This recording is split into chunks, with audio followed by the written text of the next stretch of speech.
السلام علیکم، آپ دیکھ رہے ہیں خرا سچ. میرا نام مبشر لقمان ہے. کل آپ نے دیکھی تھی یہاں پہ ایک پریس کانفرنس، ایسی پریس کانفرنس 45 منٹ چلی اور سڑکیں سنسان ہو گئیں پورے ملک کی، اور بچے اور بوڑھے جو ہیں وہ گھروں میں دبک کر بیٹھ گئے اور بتایا گیا کیا کس قسم کی خوفناک سازش ہو رہی ہے. اور پھر رات کو 10:05 پہ وہ سازش بے نقاب ہو گئی. وہ اس وقت بے نقاب ہوئی جب اسی پروگرام میں آپ کو وہ ساری پلانٹڈ پریس کانفرنس کے متعلق کچھ چیزیں ہم نے بتا دیں.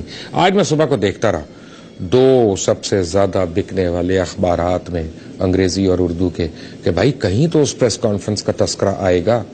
نہیں آیا، کیونکہ اگر آتا تو وہ ٹیپیں بھی سنوانی پڑتی یا ان کی ٹرانسکرپشن بھی لکھنی پڑتی جن کا میں نے ذکر کیا تھا یا جو میں نے سنوائی تھی. اور میرے پاس تو 55 منٹ کی ٹیپس ہیں. میں نے تو 4.5 منٹ کی کل سنوائی تھی، چند منٹ کی آج بھی سنوا دوں گا آپ کو. تشنگی باقی ہے نا کیونکہ. لیکن کیا ہے کہ آج میرے پاس وہ فون نمبرز بھی آ گئے ہیں جن سے کالیں کی گئی تھیں. ان افراد کے نام بھی آنا شروع ہو گئے ہیں جنہوں نے کالیں کی تھیں. بڑے بڑے سینئر ایگزیکٹوز ہیں میڈیا میں، بڑے بڑے، یعنی مایا ناز ان کے کارنامے ہیں. اور سب سے بڑا کارنامہ یا سب سے لیٹسٹ کارنامہ جو ہے وہ ایک پلانٹڈ پریس کانفرنس ہے. بٹ اینی وے، میرے پاس آج بڑی سرپرائزز ہیں. 1 نہیں 2 نہیں 3 سرپرائزز ہیں. اور کیا کہتے ہیں وہ میر صاحب، فلم ابھی باقی ہے میرے دوست، ابھی تو فلم چلے گی اور چلتی رہے گی.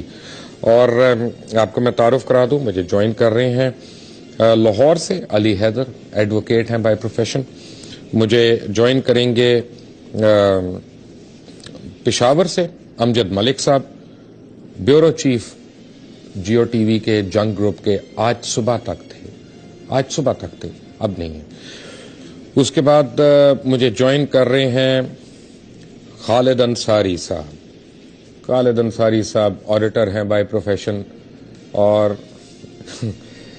انصاری صاحب آپ کا میں پورا تعارف کرا دیا تو ابھی بڑے لوگوں کے جو ہے نا وہ ہاتھ سے چائے شائی گر جائے گی. آپ ذرا تھوڑی دیر صبر کر کے بیٹھیں. سب سے پہلے شروع ہوتے ہیں کل کی، جہاں پہ ہم نے فلم کی حصہ چھوڑا تھا نا. آج اس انٹرول کے بعد کچھ ٹیپیں سنتے ہیں کل کی پلانٹڈ پریس کانفرنس سے پہلے کی، اور جس طرح وہ بھونڈے انداز سے کی گئی. اور اس میں یعنی یہ باتیں بتانے کی کوشش کی گئی کہ ہم ان کے سوالوں کا جواب نہیں دے سکتے، لیکن ہم ان کی ذات پہ کیچڑ اچال سکتے ہیں. ہم نہیں کیچڑ اچالیں گے آپ کی ذات پہ. میر صاحب میرے پاس بھی ایک بڑی خاص ٹیپ آئی ہوئی ہے، میں نہیں چلاؤں گا. وہ آپ جو مرضی کر لیں، میں نہیں چلاؤں گا کیونکہ میں گری ہوئی حرکت نہیں کروں گا انشاءاللہ. تو لیکن یہ تو بہرحال پلانٹڈ پریس کانفرنس ہے، اس کی تو میں نے ٹیپیں سننی ہے اور عوام کا حق ہے کہ وہ بھی سن لیں. ذرا آج دوبارہ سے سن لیتے ہیں کچھ چیزیں، پھر میں آپ کو نمبرز بھی بتاتا ہوں، نام بھی بتاتا ہوں. ہیئر دس. آج وہ آپ کے ادارے کی نا بڑی والی گاڑی آئی ہوئی تھی. جی وہ انتہائی بحالت مجبوری جب راستے میں وہ آیا، بولا بنے گا بھائی یہ پرنٹ والی مت لے جانا ہے. وہ احتیاطاً میں نے اس کو تھوڑا آگے کھڑا کر دیا تھا تاکہ جگہ کے بالکل آگے نہ ہونا، تو وہ اللہ نے بچت کرا دی. تو انشاءاللہ آج بڑی زبردست ملاقات ہوئی.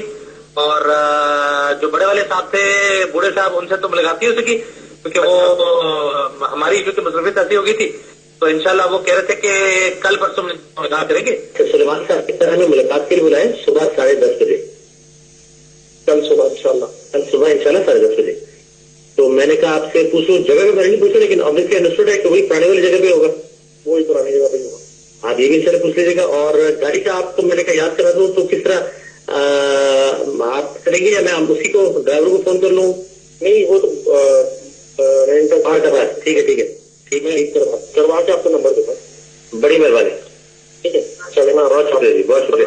اچھا یہ جو آپ کرتے ہیں بار والا معاملہ جو کرتے ہیں، جی اس میں آپ کو زیادہ انکنوینئنس نہیں ہے. اور دوسرا سوال یہ کہ جب فار ایگزامپل آپ کب تک اس کو پیمنٹ کرتے ہیں؟ ایسا تو نہیں کہ اگر ہم گاڑی سے 3-4 دن گھنٹے کے لیے استعمال کر رہے ہیں اور آپ کو پورے دن کا وہ بلنگ کر رہی ہے، ایسا تو نہیں معاملہ چل رہا؟ آپ کے لیے جو میں کراتا ہوں نا وہ آورلی حساب ہوتا ہے. تو ہمارا جو ٹرانسپورٹ کا ڈپارٹمنٹ ہے، میں انہیں کو بولتا ہوں کہ آپ ایک گاڑی باہر سے کرا دیں. بالکل. اور آپ وہ ڈرائیور سے میری بات کرا دیں. ان کو پتا رہتا ہے کہ میں کسی خاص کام کے لیے کر رہا ہوں جو ان کو نہیں بتا. بالکل ٹھیک ہے. اور یہ آورلی بیسس پہ؟ ہاں یہ آورلی بیسس پہ. چلے الحمدللہ، مجھے تسلی ہو گئی. بالکل ٹھیک ہے. ٹھیک ہے. آپ میں بھی ان چیزوں کا بہت خیال کرتا ہوں. آپ بھی نہیں ماشاءاللہ یہ تو جب میں نے کہا نا آپ سے تو مجھے پتا کہ ماشاءاللہ ادارے کی طرف سے ہے، لیکن یہ مجھے صرف یہ تھا کہ جو ہے نا وہ زیادہ جو ہے نا وہ بوجھ نہ ہو، لیکن یہ آرڈی والا معاملہ بہت مناسب ہے آج کل. ہاں وہ نارمل اس پہ لیتے ہیں اور وہ بہتر یہ رہتا ہے تو بجائے اس کے آپ ٹیکسیوں ہوگا اور اس کا کریں اس سے بہتر ہے آپ کی ڈیڈیکیٹڈ. بالکل بالکل بالکل. اور جس طریقے کا کام ہو رہا ہے اس میں یہ ضروری ہے مطلب بالکل بالکل. اللہ خوش رکھے. آپ ریسپشن پہ اگر جائیں گے نا نیچے گراؤنڈ فلور پہ جی تو ہمارے ایڈمن کا ایک لڑکا ہے اظہر جعفری نام اس کا. اظہر جعفری. ہاں ٹھیک. وہ آ رہا ہے نیچے، وہ آپ کو گیسٹ ہاؤس دے جائے گا. اچھا ان لوگوں کو نہ آپ کے بارے میں کچھ پتا ہے؟ بالکل ٹھیک ہے. نہ کچھ وہ ہے، بس یہ ہے کہ کہتے ہیں. سمجھ گیا. السلام علیکم. وعلیکم السلام جناب، کیا حال ہے؟ میں اللہ کا بہت شکر. آپ سنائیے. خیریت سے؟ ٹھیک ہے جی جی اللہ کا شکر. ہماری گپ شپ لگ گئی ماشاء اللہ بھائی سے. اچھا ذرا باس سے مشورہ کر لیں. باس سے مشورہ یہ کریں کہ ابھی جو ہم یہ ڈاکومنٹ سے چیز بنا رہے ہیں نا، اس میں یعنی اس کی ٹائمنگ کیا ہوگی، کیونکہ آگے 2-3 اور کام بھی کرنے ہیں نا جو کہ اس سے زیادہ ضروری ہے. بالکل صحیح. اچھا یہ اگر میرے خیال میں عثمان بھائی خود ان سے معلوم کرے تو وہ زیادہ بہتر نہیں. چلو ٹھیک ہے، میں عثمان بھائی کو بول رہا تھا. ہاں اس کی وجہ یہ ہے کہ یہ کانٹینٹ یہی دیکھ رہے ہیں نا. جناب والا اللہ خوش رکھے، میری بات ہو گئی سلمان صاحب سے، ان کا فون آ گیا تھا. جی بالکل آپ نے مجھے بتایا. وہ مجھے کہہ رہے تھے کہ جواب بھائی کی بھی آپ کی بات ہوگی کہ میرے یہاں کی بات ہو گئی، تو وہ کہہ رہے تھے کہ بس آپ کی ارینجمنٹ کرنا ہے، ہم نے کرنا ہے، تو وہ جواب بھائی کوآرڈینیٹ کریں گے. تو میں نے کہا ہاں جی میں انشاءاللہ جواب بھائی سے بات کر لوں گا. تو اب انشاءاللہ بس ہم آپ کی چال کے لیے انتظار کر رہے ہیں، جیسی آپ کو فرصت ملتی ہے نا.